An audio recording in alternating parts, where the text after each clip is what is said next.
अस्सलाम वालेकुम नाज़रीन, डॉक्टर दानिश रियल फोकस के साथ हाजिर है। आज 11 तारीख़ है, डेडलाइन है वज़ीर आला परवेज़ इलाही के एतमाद का वोट लेने के लिए। लेकिन आज भी जो अदालत में बातचीत हो रही है,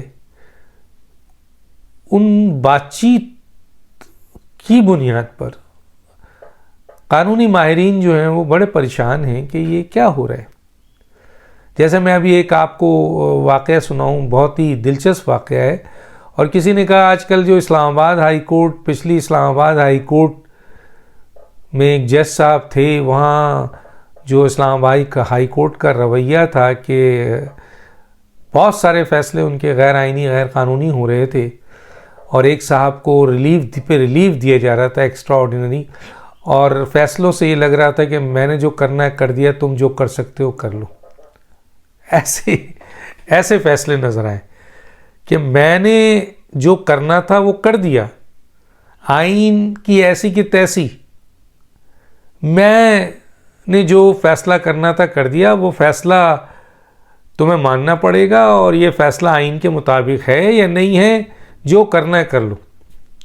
वही चीज़ें हम आज लाहौर हाई कोर्ट के फैसलों में देख रहे हैं कि आइन में गवर्नर का एक इख्तियार था, उस इख्तियार को उसने इस्तेमाल किया, उस इख्तियार के इस्तेमाल के बाद वज़ीर आला ने इस एतमाद का वोट नहीं लिया है क्योंकि उनकी अक्सरियत नहीं है, इससे साबित होता है।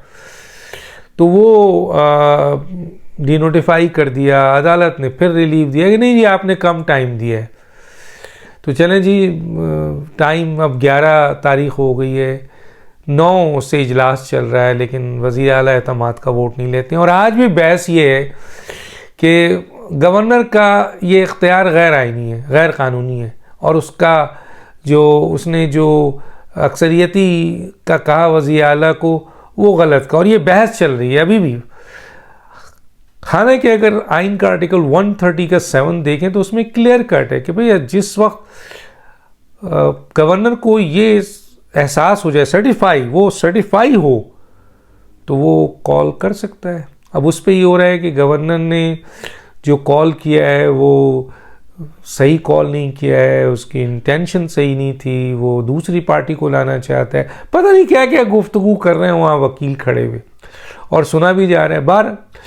अभी आपको मैं एक हालिया वाक़या बताऊं, और वो ये है कि 3 रुकनी बेंच ने इलेक्शन कमीशन का जो इख्तियार है कि अगर कोई शख्स नाअहल हुआ है तो वो पार्टी चेयरमैन नहीं रह सकता है, और माजी में सुप्रीम कोर्ट का फ़ैसला भी मौजूद है, उस इलेक्शन कमीशन के प्रोसेस को अभी उसने फ़ैसला किया नहीं है।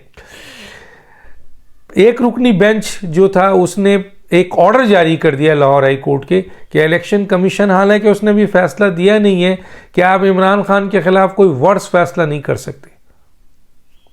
मैंने कहा ये कानून और आइन में ज़रा पहुँचिए। हालांकि इलेक्शन कमीशन को 222 के तहत फुल इख्तियार है।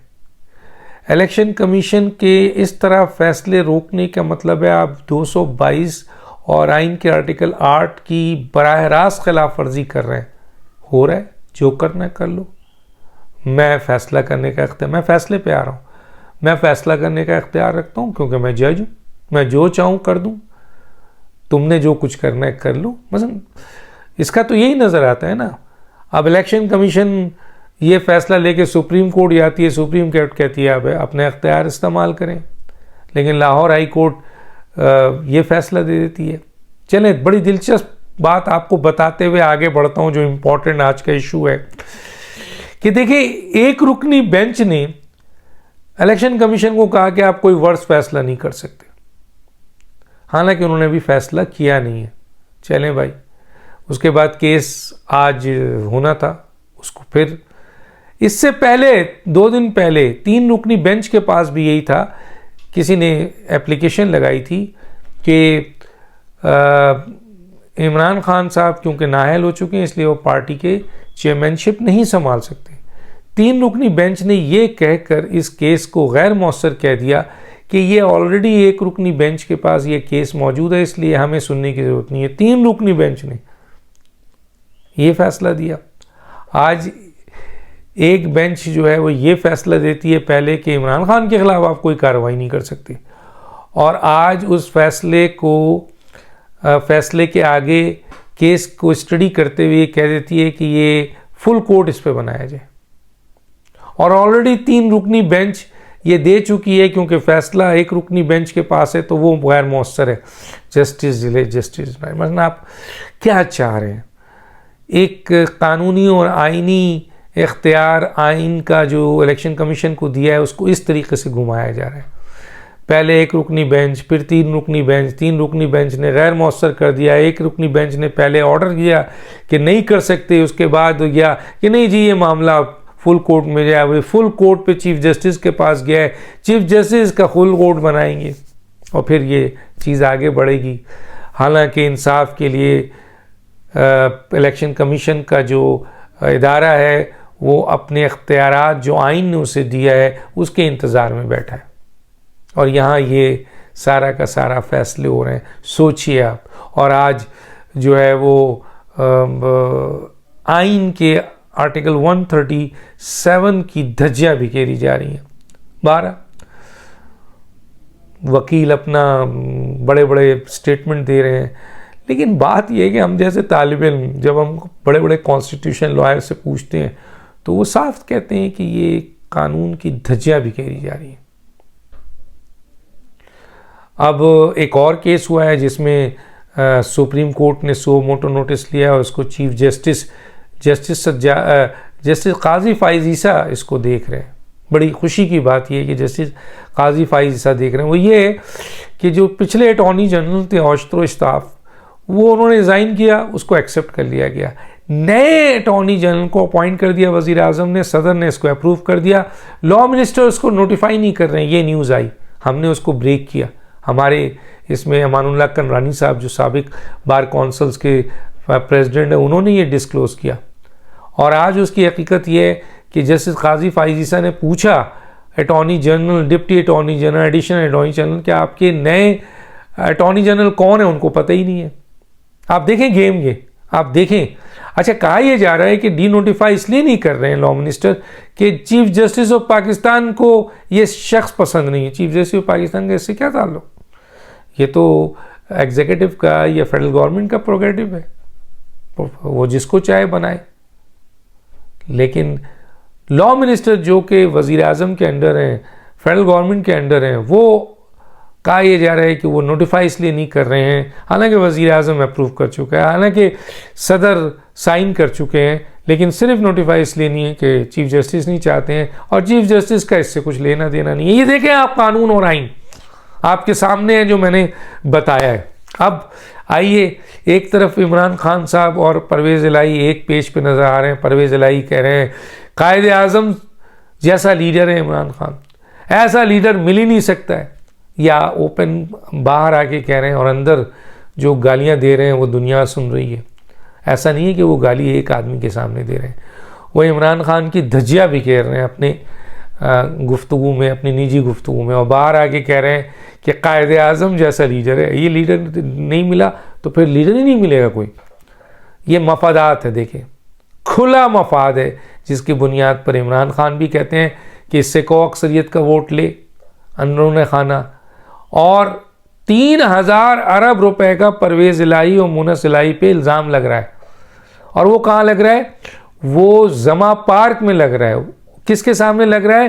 पीटीआई के मिनिस्टर और इमरान खान के सामने ये बात हो रही है, और वहाँ ये कहा जा रहा है कि जी परवेज़ इलाही ने 3000 अरब की करप्शन की है। परवेज़ इलाही तक ये बात पहुँची तो उन्होंने कहा कि इसमें पीटीआई के लोग इन मुलव्विस हैं। आप देखें मफादात को क्या कहते हैं। इल्ज़ाम आता है तो फिर क्या होता है? इमरान खान साहब, परवेज़ इलाही सामने मीडिया के आके एक दूसरे को अजीम लीडर कह रहे हैं, और पीछे एक दूसरे पे करप्शन के संगीन इल्ज़ाम लगा रहे हैं।